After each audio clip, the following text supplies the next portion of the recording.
എല്ലാ കൂട്ടുകാർക്കും നല്ലൊരു ദിവസം ആശംസിച്ചുകൊണ്ട് മാമ്പഴത്തിന്റെ പുതിയ വീഡിയോയിലേക്ക് സ്വാഗതം.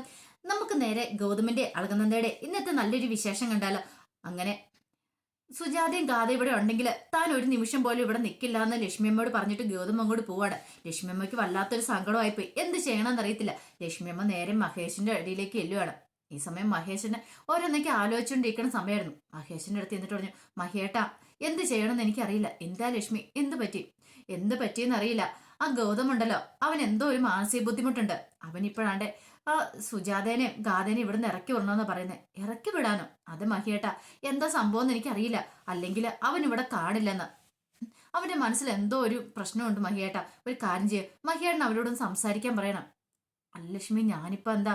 മഹിയേട്ട സംസാരിച്ച് അവൻ കേൾക്കും, കേൾക്കാതിരിക്കില്ല. അവൻ എന്തു പറ്റിയെന്ന് അറിയില്ല. 2-3 ദിവസമായി ഞാൻ ശ്രദ്ധിക്കുന്നേ. നന്ദമോളോടും ഭയങ്കര ദേഷ്യത്തിലാ.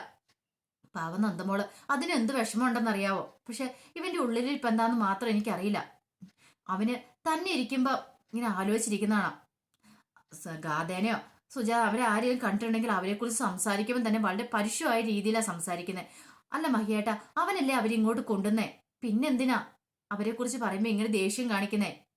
ആരും ഇല്ലാത്തവരല്ല മഹിയേട്ട, അവനെ നോക്കേണ്ട കടമ നമുക്കില്ലേ? മഹിയേട്ടനില്ലേ? അപ്പം മഹിയേട്ടനെ രക്ഷിച്ച ആളുടെ ഭാര്യ മകളും അല്ലേ? അപ്പൊ ഗൗതമിന് ഒരു കടമയില്ലേ? എന്നിട്ട് എന്താ മഹിയേട്ട അവൻ ഇങ്ങനെയൊക്കെ? അവൻ ഇങ്ങനെയൊന്നും ആയിരുന്നില്ല. അവൻ തെറ്റി കണ്ടിട്ടുണ്ടെങ്കിൽ അതിനെതിരെ നിൽക്കുന്നവനായിരുന്നു. ഇങ്ങനെയുള്ള സാഹചര്യങ്ങളിൽ അവരോടൊപ്പം നിൽക്കേണ്ടവനല്ലേ? പിന്നെ അവൻ എന്ത് പറ്റി മഹിയേട്ട? ഒന്ന് സംസാരിക്കാൻ പറയണം. അല്ല ലക്ഷ്മി, ഇപ്പം രശ്മി പറഞ്ഞെടുത്ത് അവനനുസരിച്ചില്ല. ഇനിയിപ്പം ഞാൻ പറയുന്നിടത്ത് അവനനുസരിക്കുമോ എന്ന് ചോദിക്കണം. അങ്ങനെയല്ലല്ലോ. മഹിയേട്ടനെ അവന് ഒത്തിരി ഇഷ്ടമല്ലേ? ഒരുപക്ഷെ മഹിയേട്ടനൊന്ന് സംസാരിക്കുവാണെങ്കിൽ അവൻ ചിലപ്പോൾ അനുസരിച്ചാലോ. അവരെ വീട്ടിൽ നിന്ന് പറഞ്ഞു വിടില്ല. കാരണം അസുഖം ഒന്ന് ഭേദമായതിനു ശേഷം പറഞ്ഞു വിട്ടാൽ പോരെ. പാവം അമ്മയും മകളും. ഒരു ആൺതുണി ഇല്ലാത്തല്ലേ, ഭർത്താവില്ലാത്ത സുജാതയ്ക്ക്. അവരെങ്ങോട്ട് പോകുന്നെന്ന് ഓർത്തു നോക്കിയേ. രണ്ടുപേരും മഹേന്ദ്രൻ പറഞ്ഞു, ശരിയാ, കല്യാണപ്രായമായതാ ഗാഥയ്ക്ക്. അതുപോലെ തന്നെ സുജാതയും വയ്യാത്തല്ലേ. അവർ ഈ കുടുംബത്തിൽ നിന്ന് പോയാൽ എങ്ങോട്ട് പോകും? അത് തന്നെയാ മഹിയേട്ടൻ ഞാനും പറഞ്ഞേ. എനിക്ക് അതിനെക്കുറിച്ച് ഒന്നും അറിയത്തില്ല. പക്ഷെ ഗൗതം ഒരേ തീരുമാനത്തിൽ തന്നെ ഉറച്ചു നിൽക്കുക. എന്തേലും ഒന്ന് മഹിയേട്ടൻ ചെയ്തേ പറ്റുള്ളൂ എന്ന് പറയാം. അങ്ങനെ പറഞ്ഞ് ലക്ഷ്മി മഹേഷിന്റെ കൈ പിടിച്ച് നേരെ ഗൗതമിന്റെ മുറിയിലേക്ക് കൊണ്ടുപോകണം. ഈ സമയം ഗൗതം ഇങ്ങനെ ഓരോന്നൊക്കെ എടുത്ത് ടെൻഷൻ അടിച്ച് ബെഡിൽ ഇരിക്കുക. അങ്ങനെ ലക്ഷ്മി അവിടെ മഹേഷിനെ കൊണ്ട് ചെന്നിട്ട് പറഞ്ഞു, ഗൗതം ഇങ്ങ് നോക്ക്, നിന്റെ അച്ഛന് നിന്നോട് എന്തൊക്കെയോ സംസാരിക്കാനുണ്ടെന്ന്. അല്ല എന്താ സംസാരിക്കാനുള്ളേ? അല്ല മോനെ, അത് പിന്നെ സുജാതേനെ ഗാഥേനെ കുറിച്ചാ. അവർ ഈ വീട്ടിൽ നിന്ന് പറഞ്ഞു വിടേണ്ട ആവശ്യമുണ്ടോ എന്ന് ചോദിക്കുക. പെട്ടെന്ന് തന്നെ ഗൗതമിന്റെ മുഖം അങ്ങോട്ട് മാറി. ഇത് കേട്ടപ്പം ലക്ഷ്മിയും പറഞ്ഞു, കേട്ടില്ല, അച്ഛൻ പറഞ്ഞു കേട്ടില്ല മോനെ. അച്ഛൻ പറയുന്ന അനുസരിക്കുക. അവർ ഈ വീട്ടിൽ നിന്ന് പറഞ്ഞു വിടണ്ടെന്ന് പറയണോ? ഓഹോ, ഇനിയിപ്പം ഞാൻ അമ്മയോട് പറഞ്ഞിട്ട് അമ്മ നേരെ പോയി അച്ഛനെ വിളിച്ചോണ്ട് വന്നതല്ലേ? എന്നോട് ഒരക്ഷരം ആരും സംസാരിക്കാൻ വരണ്ടെന്ന് പറയാ. അതെന്താടാ മോനെ നീ അങ്ങനെ പറഞ്ഞേ? നിന്റെ അച്ഛനല്ലേ ഇത്? നിന്റെ അച്ഛൻ പറഞ്ഞാൽ നീ അനുസരിക്കില്ലേന്ന് ചോദിക്കുവാണ്. അമ്മ, അച്ഛൻ പാവുക, വെറുതെ എന്തിനാ അച്ഛനെ ഇങ്ങനെ ഇതിനകത്തിട്ട് ബുദ്ധിമുട്ടിപ്പിക്കുന്നത്? അതിന്റെ ആവശ്യമുണ്ടോ? അതിനുള്ള ഉത്തരം ഞാൻ അമ്മയ്ക്ക് തന്നതല്ലേ. അവർ ഈ വീട്ടിലുണ്ടെങ്കിൽ ഒരു കാരണവശാലും അവരെ ഞാൻ ഇവിടെ നിൽക്കത്തില്ല. എന്ത് വേണമെന്ന് നിനക്ക് രണ്ടുപേർക്ക് തീരുമാനിക്കാന്ന് പറയാം. മഹേശൻ ആകപ്പാടെ പെട്ടുപോയി. ഫോഴ്സ് ചെയ്ത് പറയാനും പറ്റില്ല. എന്തേലും പറഞ്ഞിട്ടുണ്ടെങ്കിൽ അത് മതി ഗൗതം പിന്നെ അടുത്ത പ്രശ്നം ഉണ്ടാക്കാനായിട്ട്. എന്തേലും വെട്ടി തുറന്ന് പറഞ്ഞാലോ? മിണ്ടാതിരിക്കുന്ന സമയത്താണ് നന്ദ ഇങ്ങോട്ട് വരുന്നത്. നന്ദ ചോദിച്ചു, എന്താന്ന് ചോദിക്കുകയാണ്. സുജാത പെട്ടെന്ന് പറഞ്ഞു, എന്ത് ചെയ്യാനാ മോളെ? സുജാതയല്ല, ലക്ഷ്മിയമ്മ പെട്ടെന്ന് പറഞ്ഞു, എന്ത് ചെയ്യാനാ മോളെ? ആ സുജാതനെയും കാതനെയും ഇവിടെ നിന്ന് ഇറക്കി വിടണമെന്നാ ഗൗതം പറയുന്നത്. ഇല്ലെങ്കിൽ അവൻ ഇവിടെ ഒരു നിമിഷം പോലും നിൽക്കില്ലാന്ന്. പെട്ടെന്ന് നന്ദ പറഞ്ഞു, ഇതെന്താ ഗൗതം സാർ ഇങ്ങനെയൊക്കെ പറയണേ? ആരും ഇല്ലാന്ന് കരുതിയാണോ? അവർ അഗതികളെ പോലെ ഇവിടെ താമസിക്കുന്നുണ്ടല്ല. അല്ലെങ്കിൽ ഗൗതം സാറും കൂടെ കൂട്ടിയിട്ടല്ലേ അവരിങ്ങോട്ട് കൂട്ടിക്കൊണ്ട് വന്നേ. എന്നിട്ട് എന്താ ഇങ്ങനെയൊക്കെ സംസാരിക്കുന്നേ? ഇന്ത്യവരത്തിൽ അവര് വന്ന് കുറച്ചു ദിവസം താമസിച്ചോർത്ത് എന്താ സംഭവിക്കാൻ പോകുന്ന ചോദിക്കണം. ഓഹോ, അപ്പൊ ആരും ഇല്ലാതെ വരുന്ന ഇവിടെ കയറി കിടക്കാനായിട്ട് ഇതെന്താ വല്ല അഗതി ആശ്രമമാണെന്ന് ചോദിക്കണം. നന്ദയ്ക്ക് വല്ലാത്ത ഇതായിപ്പോയി. നന്ദ പറഞ്ഞു, എന്താ ഗൗതം സാർ ഇങ്ങനെയൊക്കെ സംസാരിക്കുന്നേ? ഒരു തനംതാണ രീതിയില് ഇങ്ങനെയൊക്കെയാണോ സംസാരിക്കണ്ടേ? പിന്നെ ഞാൻ എങ്ങനെ സംസാരിക്കണമെന്ന് പറഞ്ഞേ? ഒന്നുമല്ലേലും പാവങ്ങളല്ലേ, അവർക്ക് കയറിപ്പോകാൻ യാതൊരു ഇതില്ലല്ലോ. ഒരു പോലീസ് ഓഫീസറായ സാർ ഇങ്ങനെ സംസാരിക്കണമെങ്കിൽ അത് എത്രമാത്രം ചീപ്പായ രീതിയിലാണെന്ന് ചിന്തിക്കണം. നന്ദ, നീ കാര്യം അറിയാതെ വെറുതെ കിടന്ന് പറയില്ലെന്ന് പറയണ. നന്ദ പറഞ്ഞ്, കാര്യം അറിയാതെന്നൊന്നും അല്ല. ഒരു കാര്യം ഞാൻ പറഞ്ഞേക്കാം, അവരെ ഈ വീട്ടിൽ നിന്ന് ഇറക്കി വിടാനാ ഗൗതം സാറിന്റെ പ്ലാനെങ്കിൽ ആ ഒപ്പം തന്നെ ഞാനും പോകുന്നു പറയണം. ഗൗതം പറഞ്ഞു, നന്ദ നീ വെറുതെ അനാവശ്യ കാര്യങ്ങൾ ഇടപെടാൻ നിൽക്കണ്ട. അവരെ പോലെയാണ് നീന്ന്. അതെ, അവർക്ക് എന്നെ വിശ്വാസമാണ്. കാരണം അവരെ ഇങ്ങോട്ട് കൂട്ടിക്കൊണ്ട് വന്ന് ഞാനും കൂടെ ചേർന്നിട്ടാ. അപ്പൊ ഞാൻ സംരക്ഷിക്കുന്നൊരു വിശ്വാസമുണ്ട്. ആ വിശ്വാസത്തെ തകർക്കാൻ എനിക്ക് സാധിക്കില്ല. അതുകൊണ്ട് അവർ ഈ വീട്ടിൽ നിന്ന് പോവുകയാണെങ്കിൽ ആ ഒപ്പം ഞാനും ഇറങ്ങൂന്ന് പറയണം. ഗൗതം പറഞ്ഞ അനാവശ്യം പറയരുത്. നീ എന്റെ ഭാര്യയാന്ന് പറയണം. ഭാര്യയാണെങ്കിലും കൊള്ളാം, എന്താണെങ്കിലും കൊള്ളാം. എന്നെ വിശ്വസിച്ച് വന്ന അവരെ ഞാൻ ഒരിക്കലും വിട്ടുകളയില്ലെന്ന് പറഞ്ഞിട്ട് നന്ദ അങ്ങോട്ട് പോവാണ്. ലക്ഷ്മിയമ്മയ്ക്കും മഹേഷിനും ഒക്കെ എന്ത് ചെയ്യണമെന്ന് അറിയത്തില്ലാത്ത വല്ലാത്തൊരവസ്ഥയായിപ്പോയി. ഗൗതം പെട്ടുപോയ ഒരവസ്ഥയിൽ നിൽക്കുക. പിന്നീട് മഹേശൻ ഇങ്ങനെ ഇരിക്കുന്ന സമയത്ത് മഹേശന്റെ അടുത്തേക്ക് നന്ദ എല്ലുവാണ്. നന്ദേനെ കണ്ടാൻ പറഞ്ഞു, എന്ത് പറ്റിയെന്ന് അറിയത്തില്ല ഗൗതം സാറിന്. എന്താ അച്ഛ ഇങ്ങനെയൊക്കെ? ഗൗതം സാറും കൂടെ ചേർന്നിട്ടല്ലേ ഇങ്ങോട്ട് കൊണ്ടുവന്നേ, എന്നിട്ട് എന്താ ഇപ്പൊ ഇങ്ങനെയൊക്കെ പറയണേ? എനിക്ക് സഹിക്കാൻ പറ്റുന്നില്ല എന്ന് പറയണേ. അച്ഛൻ പറഞ്ഞിട്ട് പോലും ഗൗതം സാർ അനുസരിക്കുന്നില്ലേന്ന് ചോദിക്കണം. പെട്ടെന്ന് മഹേശൻ ഒന്നും മിണ്ടിയില്ല. എന്താ അച്ഛൻ ഒന്നും മിണ്ടാത്തേ? നമ്മൾ ഉദ്ദേശിക്കുന്ന പോലെ ഒന്നും അല്ല കാര്യങ്ങള്. പിന്നെ എന്താ ഗൗതം സത്യങ്ങളൊക്കെ അറിഞ്ഞു പറയണ? എന്ത് സത്യങ്ങള്? അല്ല, ഗാഥ എന്റെ മോളാന്നുള്ള സത്യം. പെട്ടെന്ന് നന്ദയിൽ ഒരു ഞെട്ടലുണ്ടായി. കാരണം ഇത്ര സമയം താനാ വിളിച്ചു പറഞ്ഞൊക്കെ ഗൗതം സാറിന് മുന്നിൽ വെച്ച് ഗൗതം സാറിന് സത്യങ്ങളൊക്കെ അറിയായിരുന്നോ? ദൈവമേ, അതൊക്കെ ഓർത്തിട്ട് നന്ദയ്ക്ക് വല്ലാത്തൊരു വെപ്രാളം വിഷമമൊക്കെ ഉണ്ടാകുന്നുണ്ട്. എന്ത് ചെയ്യണമെന്ന് അറിയത്തില്ലാത്ത വല്ലാത്തൊരവസ്ഥ. പിന്നീട് നേരെ ചെല്ലുവാണ് മുറി. ഗൗതമിന്റെ അടുത്തേക്ക് ചെല്ലുവാണ്. ഗൗതം സാർ, ഞാൻ ആ പറഞ്ഞ് കൂടിപ്പോയെന്ന് എനിക്കറിയാം. പക്ഷെ ഒന്ന് ഓർത്ത് വയ്ക്കേ, നമ്മൾ രണ്ടുപേരും കൂടെ കൂടിയിട്ടല്ലേ അവരിങ്ങോട്ട് കൊണ്ടുവന്നേ. ഓ, വീണ്ടും വക്കാലത്ത് പിടിച്ച് വന്നിരിക്കുന്നതായിരിക്കും. ഒരു കാര്യം ഞാൻ പറഞ്ഞു, അവരിവിടെ ഉണ്ട ഞാൻ നിൽക്കത്തില്ല എന്ന് പറഞ്ഞു. പക്ഷേങ്കില് നീ എന്താ ചെയ്തേ? ആ സമയത്ത് അവരുടെ കൂടെ ഇറങ്ങി പോകുന്നില്ല പറഞ്ഞത്. പിന്നെ നിന്റെ ഇഷ്ടം എന്താന്ന് വെച്ചാൽ അത് ചെയ്തോളാം ഞാൻ പറഞ്ഞു. ഇനിയിപ്പൊ നിന്റെ ഇഷ്ടം അങ്ങനെയാണെങ്കിൽ എന്താ പറയണേ, എനിക്ക് കൂടുതലൊന്നും പറയാനില്ല. നീ ഇപ്പൊ എന്നെ ബ്ലാക്ക് മെയിൽ ചെയ്തോണ്ടിരിക്കുവല്ലേ, നീ ഇറങ്ങി പോകുന്നു പറഞ്ഞിട്ട്. എല്ലാവർക്കും വേണ്ടിയിട്ട് ഞാൻ അങ്ങ് സഹിച്ചോളാം. അല്ലെങ്കിലും അങ്ങനെയാണല്ലോ, അവസാനം വരുമ്പോ അങ്ങനെ പറ്റുള്ളൂ. എന്റെ മനസ്സിലാണ് ഇവിടെ ആർക്കും സാധിക്കില്ല എന്ന് പറയണം. എനിക്ക് മനസ്സിലായി. ഗൗതം സാറിന് സത്യങ്ങളെല്ലാം അറിയാല്ലേന്ന് ചോദിക്കണം. പെട്ടെന്ന് ഗൗതം ചോദിച്ചു, അല്ല എന്ത് സത്യം അറിയാന്നാ പറഞ്ഞേ? അത് പിന്നെ ഞാൻ പറ, എന്ത് സത്യം നിനക്ക് അറിയാവുന്നേ? പെട്ടെന്ന് നന്ദ ഒരു നിമിഷം ഒന്ന് നിന്നു. പിന്നീട് പറഞ്ഞു, അല്ല ഗാഥ അച്ഛന്റെ മോളാന്നല്ലോ. ഓഹോ, അപ്പൊ നിങ്ങൾ എല്ലാരും കൂടെ കൂടിയിട്ടാ ഇത് നിന്നോട് ആരാ പറഞ്ഞേന്ന് ചോദിക്കണം. അല്ല അത് പിന്നെ ഞാന് അച്ഛൻ പറഞ്ഞ എനിക്ക് മനസ്സിലായി. അപ്പൊ നിങ്ങൾ എല്ലാരും കൂടെ വലിയൊരു പ്ലാൻ അങ്ങ് തയ്യാറാക്കി. എന്നിട്ട് ഒന്നും അറിയത്തില്ലാതെ ഞങ്ങൾ ഇങ്ങനെ പൊട്ടൻ ആട്ടം കാണുന്ന പോലെ അടിക്കൊണ്ടിരിക്കുവായിരുന്നില്ലേ?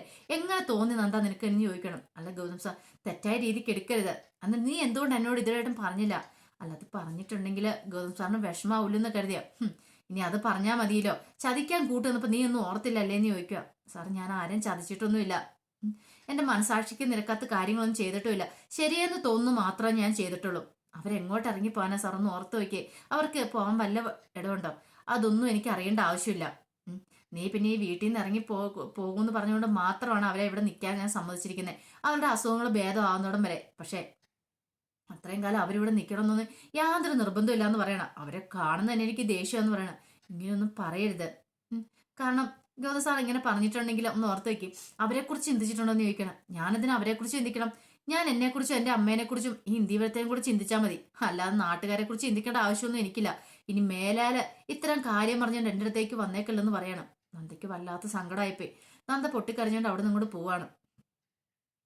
പിന്നീട് നന്ദ അച്ഛന്റെ ഫോട്ടോ പോയി എടുത്തിട്ട് ആ ഫോട്ടോ എടുത്ത് വെച്ചിട്ട് പൊട്ടിക്കരയി വേണം. നന്ദയ്ക്ക് സഹിക്കാൻ പറ്റുന്നുണ്ടായിരുന്നില്ല. അച്ഛൻ എന്തിനാ ഇത്രയും പെട്ടെന്ന് പോയത്? അച്ഛൻ ജീവിച്ചിരിക്കുമായിരുന്നെങ്കിൽ എനിക്കിപ്പോൾ ഈ അവസ്ഥ ഉണ്ടാവുമായിരുന്നോ? എൻ്റെ വിഷമങ്ങളും വേദനകളും അച്ഛനോട് പറയായിരുന്നു. അച്ഛൻ നീതിക്ക് വേണ്ടി പോരാടിയാനും. പക്ഷെ ഇപ്പോൾ ഇവിടെ അങ്ങനെയല്ല, എല്ലാവരും എതിരാ. എനിക്ക് ആരോട് വിഷമം പറയണമെന്ന് അറിയത്തില്ല. ഗൗതം സാറ് പോലും എതിരായിട്ട് നിൽക്കുക. ശരിക്കും ഗൗതം സാറായിരുന്നു ഈ സമയത്ത് എൻ്റെ കൂടെ തുണയായിട്ട് നിൽക്കേണ്ട ആള്. അവര് പോലും എന്നെ എതിർത്ത് നിൽക്കുക. എനിക്ക് എന്ത് ചെയ്യണമെന്ന് അറിയത്തില്ല അച്ഛാ. അച്ഛനായിട്ട് എന്തെങ്കിലും ഒരു വഴി കാണിച്ചാന്ന് പറഞ്ഞ് കരയുന്ന സമയത്ത് മഹേശൻ അങ്ങോട്ട് വന്നേ. ഈ ഫോട്ടോയൊക്കെ എടുത്ത് പിടിച്ച് കരയുന്ന മഹേശനും കണ്ടു. മഹേശന് ആകെപ്പാടെ സങ്കടമായിപ്പോയി. പാവം, താൻ കാരണമുള്ള നന്ദി വിഷമിക്കുന്നതൊക്കെ ഓർത്ത് കഴിഞ്ഞപ്പം ഈ സമയത്ത് മഹേശൻ വന്നിട്ട് മോളേന്ന് വിളിക്കുകയാണ്. പെട്ടെന്ന് നന്ദ കണ്ണൊക്കെ തുടച്ച് തിരിഞ്ഞു. അപ്പൊ അച്ഛനെ കണ്ടേ. എന്താ മോള് വിഷമിക്കൊന്നും വേണ്ടെന്ന്. എനിക്ക് സങ്കടമൊന്നും ഇല്ല അച്ഛാന്ന് പറയണേ. ഇപ്പൊ എല്ലാത്തിനും ഉത്തരവാദി ഞാനാ. ഞാൻ എന്നുള്ള രീതിയിലാ ഗൗതം സാറിന്റെ സംസാരം എന്ന് പറയണം. സാരമില്ല. എന്താ അച്ഛാ അങ്ങനെ പറഞ്ഞേ? ഒന്നുമില്ല മോൾ, ഇനി വിഷമിക്കണ്ട കേട്ടോ. ഇനി അവരുടെ കാര്യം ഒന്ന് ഓർത്ത് മോള് സങ്കടപ്പെടാന്ന് പറയണം.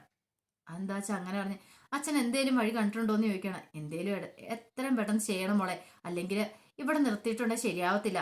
നിനക്കറിയാലോ ഞാൻ ഗാഥേനെ എത്രമാത്രം സ്നേഹിക്കുന്നുണ്ടെന്ന്. അല്ല അച്ഛാ, ഞാനൊരു കാര്യം ചോദിച്ചോട്ടെ? ഇങ്ങനെയൊക്കെ സംഭവിക്കുമെന്ന് അറിയായിരുന്നെങ്കിൽ അച്ഛൻ പിന്നെയും ബന്ധം മുന്നോട്ട് കൊണ്ടുപോകേണ്ട ആവശ്യം ഉണ്ടായിരുന്നു ചോദിക്കുകയാണ്. ഇപ്പൊ നിനക്കിത് പറയാം. പക്ഷെ കുറെ കാലമായിട്ട് ഞാൻ ഉരുകുന്ന എത്രമാത്രം നിനക്കറിയോ? ഞാൻ തിന്നുന്ന വേദന എത്രയാണെന്നറിയാവോ? അച്ഛനാരെന്ന് പുറത്തു പറയാൻ പറ്റാതെ എൻ്റെ മകൾ ഓരോ നിമിഷം കഴിഞ്ഞുകൊണ്ടിരിക്കുന്നത്. പക്ഷെ അവൾക്ക് ഞാൻ സ്നേഹം കൊടുക്കണ്ടേ? ഒരച്ഛൻ്റെ സ്നേഹം ഞാൻ കൊടുക്കണ്ടേ? എൻ്റെ കടമയല്ലേ? ഏ, കാരണം നീ നിന്റെ അച്ഛനെ എത്രമാത്രം സ്നേഹിക്കുന്നുണ്ടെന്ന് നിനക്കറിയാലോ. അതുപോലെ തന്നെയാണ് ഞാൻ എൻ്റെ മോളെ സ്നേഹിക്കുന്നത്, അവൾ എന്നെ സ്നേഹിക്കുന്നത്. അപ്പൊ എനിക്ക് അവളെ ഉപേക്ഷിച്ച് കളയാൻ പറ്റില്ല. എന്തിന്റെ പേരിലാണ് ശരി, ആരൊക്കെ തടഞ്ഞാലും ശരി, എനിക്ക് എൻ്റെ മോളെ വിട്ട് കളയാൻ പറ്റില്ല. ഞാൻ അവളുടെ അച്ഛനല്ലേ നീക്കണം. ഗാഥയ്ക്ക് നന്ദയ്ക്ക് മനസ്സിലായി മഹേശന് ബുദ്ധിമുട്ട് എന്താന്ന്. കാരണം അച്ഛന് അവളെ അത്രയ്ക്ക് ഇഷ്ടമാണ്. പക്ഷെ എല്ലാവരുടെ മുന്നില് അവൾ സ്നേഹിക്കാൻ പോലും കഴിയുന്നില്ല. പക്ഷെ എന്ന് വെച്ചോണ്ട് ഒരിക്കലും അവൾ തന്റെ മകളല്ലാതെ ആവുന്നില്ല. അവളെ സ്നേഹിക്കേണ്ട സമയത്ത്, അവളെ ചേർത്ത് പിടിക്കേണ്ട സമയത്ത് പലപ്പോഴും അവളെ അവഗണിക്കേണ്ടതായിട്ട് വരുന്നുണ്ട്. അതൊക്കെ ഓർത്തിട്ട് അച്ഛന്റെ മനസ്സിൽ വിഷമമുണ്ട്. അച്ഛൻ ധൈര്യമായിട്ടിരിക്കും, ഒന്നും സംഭവിക്കില്ല, അച്ഛൻ ടെൻഷൻ അടിക്കണമെന്ന് പറയണം. മഹേശ്വരൻ പറഞ്ഞു, 2 ദിവസത്തിനുള്ളിൽ മാറണം എന്നല്ല പറഞ്ഞ്, എന്തേലും ഒരു വഴി ഉണ്ടാക്കാം. അതിന് ഏറ്റവും നല്ല വഴി എന്ന് പറഞ്ഞിട്ടുണ്ടെങ്കിൽ ഇനിയിപ്പം അരുന്ധതിയെടുത്ത് ഇങ്ങോട്ട് വരിക തന്നെയാ. അപ്പൊ അരുന്ധതിയെടുത്ത് എത്രയും പെട്ടെന്ന് കണ്ടുപിടിക്കണം എന്ന് പറയാം. അല്ല നന്ദ ചോദിച്ചാൽ അത് പെട്ടെന്ന് നടക്കുന്ന കാര്യമാണോ എന്നില്ല, എവിടെയാന്ന് അന്വേഷിക്കണം, അന്വേഷിച്ച് കണ്ടുപിടിക്കണം. ഏട്ടത്തി ഈ കുടുംബത്തിലേക്ക് വന്നാൽ ആ കാര്യത്തിനൊക്കെ ഒരു തീരുമാനമാവെന്ന് പറയാം. നന്ദ പറഞ്ഞ ശരിയാണ്, വെല്ലുമ്മ ഈ വീട്ടിലേക്ക് വരണം. ഒരുപക്ഷെ എന്നെ ഇഷ്ടമില്ലായിരിക്കാം, പക്ഷെ അതല്ല, വെല്ലുമ്മ ഈ വീട്ടിലുണ്ടെങ്കിൽ ഈ കുടുംബത്തിന് ഒരു ഇതുണ്ട്, ഒരു റൊട്ടീനൊക്കെ ഉണ്ട്. കാരണം എല്ലാം കൃത്യമായിട്ട് നടക്കും. പക്ഷെ വെല്ലുമ്മ ഇല്ലാത്തതിന്റെ ഒരു കുറവ് ഈ കുടുംബത്തിലുണ്ട്. പക്ഷെ വെല്ലുമ്മ വന്നാലോ അത് ശരിയാകത്തുള്ളൂ. അച്ഛൻ എത്രയും പെട്ടെന്ന് എവിടെയാണെങ്കിലും വെല്ലുമ്മേനെ അന്വേഷിച്ച് കണ്ടുപിടിച്ച് കൊണ്ടുവരാൻ നോക്ക്. എന്നെങ്കിൽ മാത്രം ഇനി പഴയ ഒരു സമാധാനം അന്തരീക്ഷമൊക്കെ കുടുംബത്തിലേക്ക് വരുവുള്ളൂ എന്ന് പറയാം. പിന്നീട് പിങ്കി നേരെ ചെല്ലുന്ന സാന്ദ്രയുടെ അടുത്തേക്കാ. സാന്ദ്രനെ കാണാൻ ചെല്ലുക.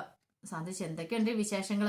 ഒന്ന് പറയണ്ട എൻ്റെ സാന്ദ്ര, ആകെപ്പാടെ വിശേഷങ്ങൾ ഇന്ത്യവരത്തിൽ എന്ന് പറയാം. അല്ല എന്താ പുതിയ വിശേഷങ്ങൾ? പുതിയ വിശേഷങ്ങളേ ഉള്ളൂ. പിന്നീട് സുജാതയെക്കുറിച്ചും ഗാഥയെക്കുറിച്ചും എല്ലാ കാര്യങ്ങളും ഇങ്ങനെ പറയാണ്, നന്ദയെക്കുറിച്ചും എല്ലാം കേട്ട് കഴിഞ്ഞപ്പോൾ സാന്ദ്ര പറഞ്ഞു, ഭയങ്കര ഇൻട്രസ്റ്റിംഗ് ആയിരിക്കുന്നല്ലോ അവിടുത്തെ. അപ്പൊ ഇതിനകത്തൊക്കെ എന്തൊക്കെയോ രഹസ്യങ്ങൾ ഉണ്ടെന്ന് പറയണം. രഹസ്യങ്ങളുണ്ട്, പക്ഷെ അത് കണ്ടുപിടിക്കണ്ടേ? കണ്ടുപിടിക്കാം, നീ ധൈര്യമായിട്ടിരിക്കുക. ഈ സാന്ദ്രയല്ലേ പറയണേന്ന് ചോദിക്കണം. അങ്ങനെ സാന്ദ്രയും പിങ്കിയും തമ്മിൽ ഒരു കരാർ ഉടമ്പടിയിലൊക്കെ ഒപ്പുവെക്കുവാണ്. അപ്പൊ അതിന്റെ വിശേഷങ്ങളൊക്കെയാ നമ്മളിന്ന് കാണുന്നത്. ഇതിന്റെ ബാക്കി വിശേഷങ്ങളുമായിട്ട് വൈകുന്നേരത്തെ പ്രൊമോയി വരാട്ടോ. അപ്പൊ ആദ്യമായിട്ട് കാണുന്നവരാണെങ്കിൽ ചാനൽ ഇഷ്ടപ്പെട്ട ഒന്ന് സബ്സ്ക്രൈബ് ചെയ്യാൻ മറക്കരുതേ. അതോടൊപ്പം തന്നെ കണ്ടുകൊണ്ടിരിക്കുന്ന എല്ലാവരുടെ സപ്പോർട്ടിലേക്കും തുടർന്നും പ്രതീക്ഷിച്ചുകൊണ്ട് എല്ലാവർക്കും ഒരിക്കൽ കൂടി നല്ലൊരു ദിവസം ആശംസിച്ചുകൊണ്ട് നിർത്തുന്നു. നന്ദി.